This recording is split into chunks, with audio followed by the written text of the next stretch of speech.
Praise the lord.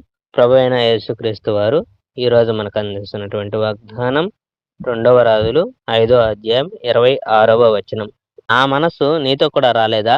సంపాదించుకొనుటకు ఇది సమయమా? అందువల్ల గెహాజీ నయమాను వద్దకు పరిగెత్తుకు వెళ్ళాడు. తన వెనక ఎవరో పరిగెత్తుకొని వస్తున్నట్టు నయమాను గ్రహించి అతను తన రథం దిగి గెహాజీని కలుసుకొని, అంతా సవ్యంగా ఉంది కదా అని నయమాను అడిగాను. అవును, అంతా సవ్యంగానే ఉంది. నా యజమాని ఎలీషా నన్ను పంపాడు. 2 యువకులు నా వద్దకు వచ్చారని, కొండ దేశమైన ఎఫ్రాయిము నుంచి ప్రవక్తల బృందానికి వారు చెందినవారని, వారికి 75 పౌండ్లు వెండి మరియు 2 రకాల దుస్తులు ఇమ్మని ఆయన చెప్పాడు అని గెహాజీ చెప్పాడు. అయ్యా, 150 పౌండ్లు తీసుకోండి అని నయమాను చెప్పాడు. గెహాజీ ఆ వెండిని తీసుకునేందుకు నయమాను అతనిని ఒప్పించాడు. నయమాను 150 పౌండ్ల వెండిని 2 సంచుల్లో వేసి 2 రకాల దుస్తులు కూడా తీసుకున్నాడు. తరువాత ఆ వస్తువుల్ని నయమాను తన సేవకులిద్దరికీ ఇచ్చాడు.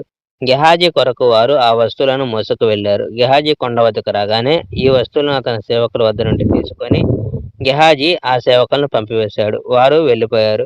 తర్వాత గెహాజీ ఆ వస్తువులను ఇంట్లో దాచాడు. గెహాజీ తన యజమాని అయిన ఎలీషా ఎదుట నిలబడ్డాడు.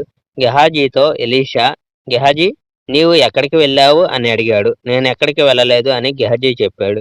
ఇది నిజం కాదు. నిన్ను కలుసుకునేందుకు నయమాను తన రథం నుంచి కిందకు దిగినప్పుడు నా హృదయం నీతో ఉన్నది.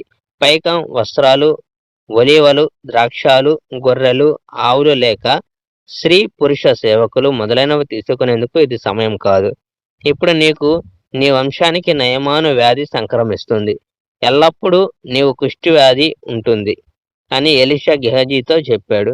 ఎలీషాని విడిచి గెహాజీ వెళ్ళగానే గెహాజీ శరీరం మంచు వలె తెల్లగా కనిపించింది. గెహాజీకి కుష్టి వ్యాధి కలిగింది.